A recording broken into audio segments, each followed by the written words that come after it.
Ее выдали замуж, и муж умер в первую брачную ночь. Второй тоже. Третий, четвертый, пятый, шестой, седьмой. Все 7 умерли до рассвета. В один и тот же момент, в одной и той же комнате, рядом с одной и той же женщиной. Ее звали Сара, и очень скоро все вокруг решили, что она проклята, что рядом с ней нельзя спать, нельзя жить, нельзя дышать. Но самое страшное заключалось не в смерти 7 мужчин. Самое страшное в том, что убивала их не она, и даже не яд, и не заговор, а нечто куда более древнее, липкое, темное и одновременно очень знакомое даже сегодня. В библейской книге Товита есть история, которая звучит как кошмар, записанный на дрожащей коже. Молодую женщину 7 раз отдают замуж. И 7 раз жених умирает прежде, чем становится ее мужем по-настоящему. Еще до того, как между ними начинается супружеская жизнь. Текст говорит прямо: их убивает демон Асмодей, одержимый Саррой. Не ревнивый человек, не соперник, не болезнь. Демон. Но если вслушаться в историю до конца, страшнее всего окажется не он, потому что демон убивает ночью, а люди убивают утром. Словом, подозрением, позором. И именно это превращает древний рассказ в историю, от которой холодеет кожа и в наше время. Представьте ее дом. Экбатаны, дом Рагуила. Богатый, уважаемый, крепкий дом, где должна была звучать свадебная музыка. Там должны были встречать молодых, стелить ковры, зажигать светильники, ставить хлеб, вино и теплое мясо на стол. Но вместо свадебной радости туда снова и снова входила смерть. 7 раз. Один жених за другим, один обряд за другим, одни и те же надежды, и один и тот же рассвет, после которого мужчина лежит мертвым, а женщина остается жива. Вы можете представить, как на нее смотрели? Как шепотом произносили ее имя? Как отводили детей, когда она проходила мимо? Напишите в комментариях честно. Если бы вы жили в том доме, вы бы поверили Саре или тоже начали бы ее бояться? И это только начало, потому что дальше в этой истории появляется не просто зло, дальше появляется толпа. Книга Товита входит в библейскую традицию и переносит нас в мир еврейской диаспоры, в пространство изгнания, где люди держатся за веру, семью и репутацию так крепко, как будто без этого развалится сама земля. Сара – дочь Рагуила из Экбатан, молодая женщина из уважаемого дома. По тексту именно ее хочет демон Асмодей, и именно поэтому каждый мужчина, которого приводит к ней как мужа, погибает, прежде чем успевает быть с ней. Сама формула в книге страшна своей холодностью. Никакой истерики, никаких украшений. Просто короткая, беспощадная мысль. Мужья умирали прежде, нежели были с нею. Слышите этот ледяной тон? Будто кто-то ведет сухую запись казней. И вот здесь важно остановиться и вдохнуть. Потому что в древнем мире смерть в брачную ночь – это не только ужас, но и мгновенный приговор женщине. Никакого следствия, никакой защиты. Никакой презумпции невиновности. Есть тело мужчины, есть живая жена. Этого уже достаточно, чтобы подозрение прилипло к ней, как смола. 7 раз подряд, и подозрение становится клеймом. Неважно, что именно сказал текст. Неважно, что там действует демон. Общество всегда любит более удобное объяснение, а удобное объяснение одно – виновата женщина. Но подождите. Самая мучительная сцена в этой истории происходит не в спальне и не в момент смерти. Она происходит днем, при свете, среди людей. После 7-й смерти Сару добивают не жрецы и не судьи, ее добивают служанки. Вот что особенно страшно в древних историях о женском несчастье. Первой часто ранит не власть, а окружающие женщины, которые уже выучили правила жестокого мира и начинают охранять их лучше мужчин. Служанки в доме не шепчут. Они бросают ей это в лицо. Ты убиваешь своих мужей. Ты уже погубила 7. Ты хочешь и нас свести в могилу? В этих словах нет попытки понять, нет сострадания. Нет даже суеверного страха перед демоном. Есть только голое обвинение. Им нужна виновная, и она стоит перед ними, живая. Попробуйте представить состояние Сары после этих слов. 7 свадеб, 7 смертей. 7 раз ее жизнь начиналась и тут же превращалась в погребальный обряд. А теперь еще и дом, где она живет, становится местом, где на нее смотрят как на проклятую. Не как на жертву, не как на женщину, которую преследует зло, а как на источник зла. Это очень древняя формула. Если рядом с женщиной происходит ужас, значит ужас исходит от нее, не от обстоятельств, не от демона, не от мира, от нее. И вот тогда Сара решает сделать то, что в такой ситуации кажется единственным выходом – исчезнуть. Она поднимается в верхнюю комнату, одна, без свидетелей, без защиты, без будущего. В книге этот момент пронзителен именно своей тишиной. Нет грома, нет чудес, нет ангелов в окне, только женщина, доведенная до предела стыдом, скорбью и бессилием. Она думает о смерти, о самоубийстве. Потому что когда тебя объявили проклятием, смерть начинает казаться не концом, а освобождением от чужих взглядов. Но даже в этот момент Сара думает не только о себе. Она останавливается. Почему? Потому что боится навлечь позор на отца. Даже умирая, она вынуждена считать не свою боль, а репутацию дома. В этом месте древний текст бьет почти физически. Женщина стоит на краю не только из-за демона. Ее туда довели слова, стыд и чувство, что она портит жизнь близким одним своим существованием. Стоп. Вот здесь и начинается настоящий ужас этой истории. Не мистический, социальный. Потому что демон из книги – это образ зла, который можно хотя бы назвать. А что делать с человеческой жестокостью, которую никто не считает злом? Что делать с обвинением, которое прилипает к женщине быстрее, чем к мужчине? Что делать с миром, где она уже признана виновной просто потому, что осталась жива? Если эта история задевает вас сильнее, чем обычная страшилка, подпишитесь сейчас. Здесь будут истории, которые показывают, как древние механизмы продолжают работать и сегодня. И дальше будет еще тяжелее. Потому что история Сары – это не исключение, это правило. В мире древнего Израиля и шире, в мире древнего Ближнего Востока, жизнь женщины была завязана на браке, деторождении и семейной чести так тесно, что любое несчастье почти неизбежно превращалось в обвинение. Нет детей – значит, на тебе нет благословения. Муж умер – значит, рядом с тобой что-то не так. Ты вдова – значит, ты опасна, отмечена, нежеланна.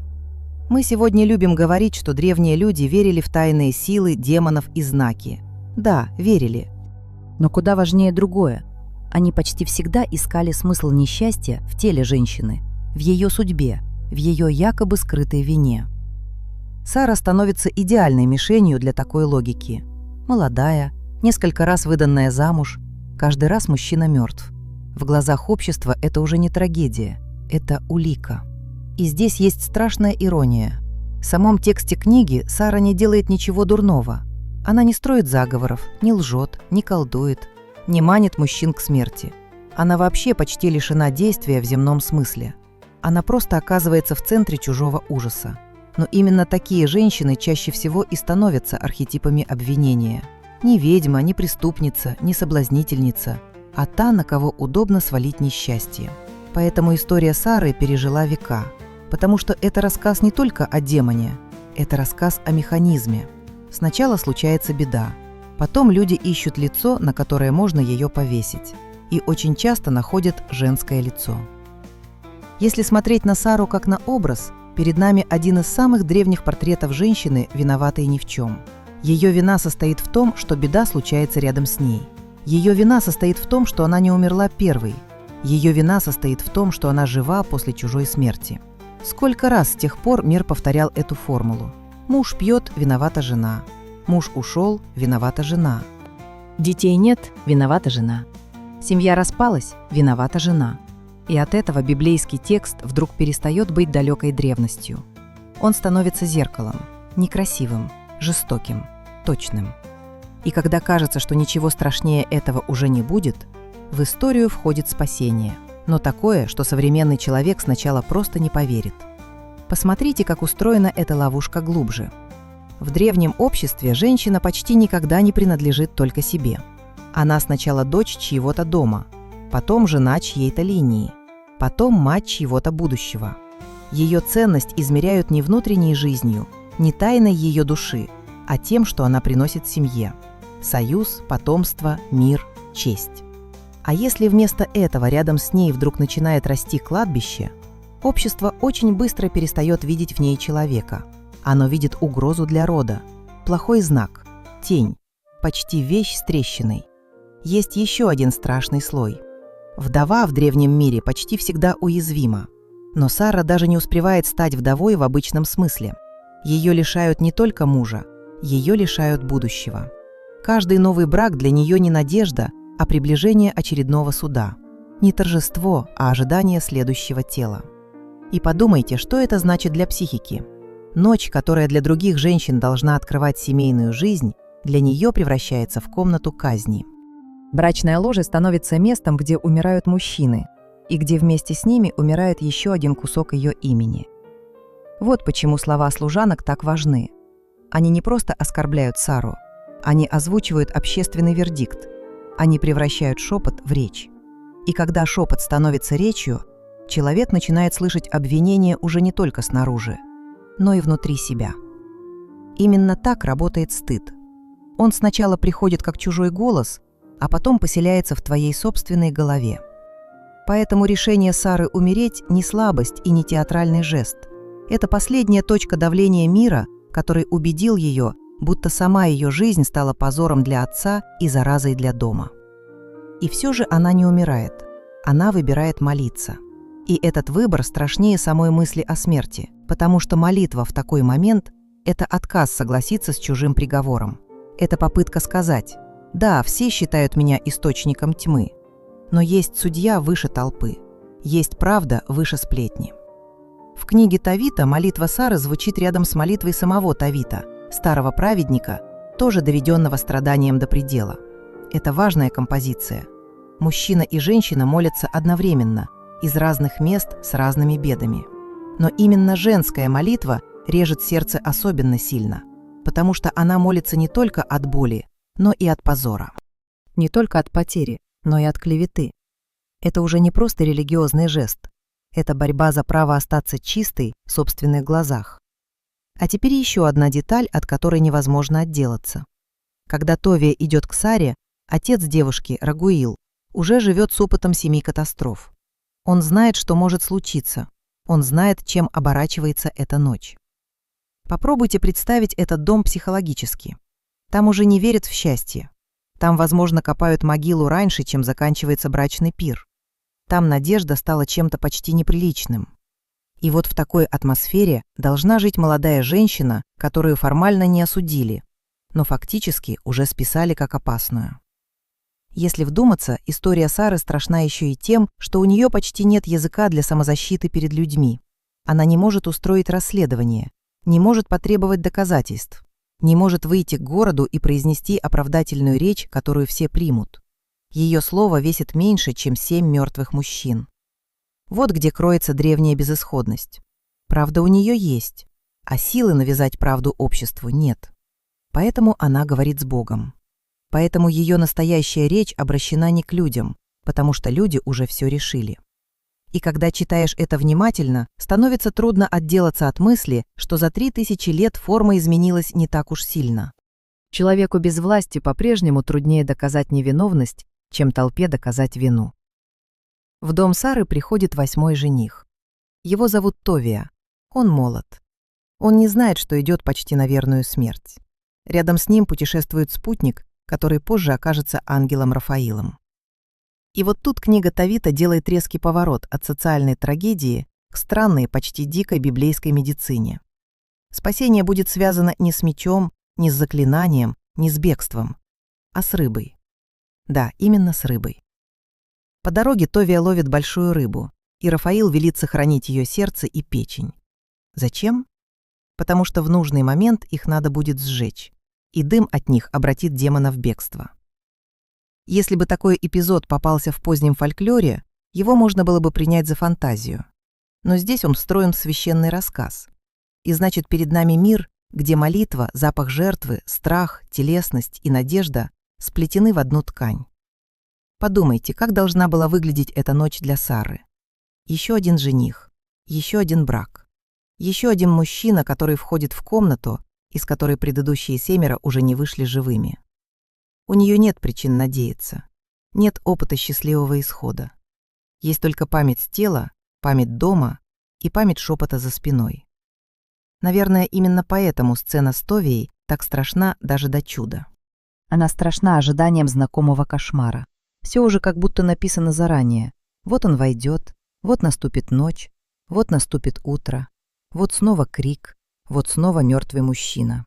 И тогда уже никто не будет сомневаться, что Сару надо не жалеть, а проклинать. Но именно в этот момент история делает вдох и меняет ритм.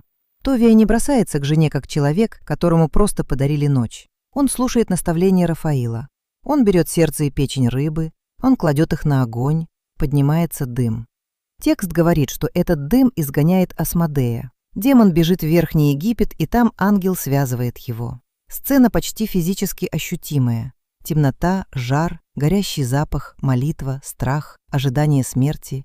И вдруг тишина, в которой никто не умирает. Впервые. После 7 мертвых мужчин, после 7 свадеб, раздавленных ужасом. Впервые наступает рассвет, и муж рядом с Сарой остается жив. Представьте, что должен был почувствовать ее отец, когда еще до восхода начал копать могилу, как велит ужасный опыт, а потом понял, что она не понадобится. Это почти невыносимое напряжение сменяется облегчением. Но и это еще не самое главное. Самое важное в истории Сары не демон, не рыба, не даже чудо спасения. Самое важное — ее молитва. Та самая молитва, которую она произносит в верхней комнате, когда жизнь уже кажется ей тупиком. В книге Тавита это один из самых сильных женских голосов библейской традиции. Потому что Сара не просит роскоши, не просит мести, не просит вернуть ей утраченное. Она обращается к Богу из самой глубины унижения и говорит, по сути, одну страшную вещь. «Ты знаешь, что я чиста. Ты знаешь, что я невиновна». Представьте эту интонацию. Весь мир уверен, что виновата она, а ей остается только апеллировать к тому, кто видит правду без человеческого яда. В этой молитве нет театральной красоты. Есть достоинство человека, которого лишили права на доброе имя. Вот почему она бьет так сильно через века. Не из-за древности, не из-за мистики, а из-за узнаваемости. Сколько женщин потом и потом будут стоять перед обществом с теми же невидимыми словами на губах. «Я чиста. Я не делала того, в чем меня обвиняют. Я не источник этого несчастья». Но мир редко слушает такие слова внимательно. Миру удобнее держаться за простую схему. Если случилось зло, найди женщину рядом и назови ее причиной. Вот почему история Сары так современна. Вот почему она почти не отпускает. И вот почему страшнее всего в ней не Асмодей, а люди, которым не нужен демон, чтобы уничтожить женщину. Есть деталь, которую часто упускают. Сара выживает не только потому, что демон изгнан. Она выживает потому, что в тексте наконец появляется кто-то, кто действует не по логике подозрения. Рафаил не обвиняет, Товия не отворачивается. Они не делают Сару центром позора. Они смотрят на проблему как на зло, пришедшее извне, а не как на тайный изъян в женщине. Для древнего сюжета это радикально важный поворот, потому что спасение здесь приходит не в форме нового суда над Сарой, а в форме признания, что беда не она. Только вдумайтесь, насколько это редкая милость для женского персонажа в любом жестком обществе. Ее впервые не спрашивают, чем она заслужила ужас. Ее впервые пытаются спасти от ужаса. И все же финал этой истории не дает полного успокоения. Да, Товия выживает. Да, Асмодей бежит. Да, Сара перестает быть вдовой до первой ночи. Но формула мира не исчезает. Она просто на мгновение разоблачена. 7 мужей мертвы. Все смотрят на женщину. Демон действовал в тени, а обвинение било в лицо. И если бы чудо не произошло, никто бы не стал разбираться глубже. Вот это и есть главный нерв всей истории. Не то, что зло пришло к Саре, а то, что общество сразу решило, будто зло и есть Сара. Согласитесь, это пугает сильнее любой мистики, потому что демон принадлежит древнему тексту, а эта логика живет до сих пор. 7 мужей, все мертвы в первую ночь. Виновата она. Не демон, не судьба, не страх мужского мира перед непонятным. Она. Потому что так устроен старый порядок, в котором женское тело принимает на себя вину быстрее, чем мужское имя. И когда Сара произносит свою молитву, она как будто говорит не только за себя, она говорит за бесконечную череду женщин, которых обвиняли первыми. «Ты знаешь, что я чиста, а люди не знают или не хотят знать». Если эта история задела вас, напишите в комментариях, что страшнее лично для вас – демон в брачной комнате или люди за дверью, которые уже все решили. Ответ многое скажет и о древнем мире, и о нашем. А теперь вслушайтесь в последние слова. Сару считали проклятой. Она думала о смерти не потому, что была виновна, а потому, что обвинение стало невыносимым. Ее спасла не репутация, не толпа, не справедливый суд. Ее спасло вмешательство свыше и редкое человеческое доверие. И именно поэтому этот библейский рассказ так тяжело забыть. Он не о чудовище, которое душит мужчин ночью. Он о мире, где женщину обвиняют первой и слышат последней. И если вам кажется, что это осталось в глубокой древности, не спешите. В следующем видео будет еще одна история женщины, от которой становится по-настоящему страшно. А чтобы не пропустить самое интересное, подпишитесь прямо сейчас. До новых встреч!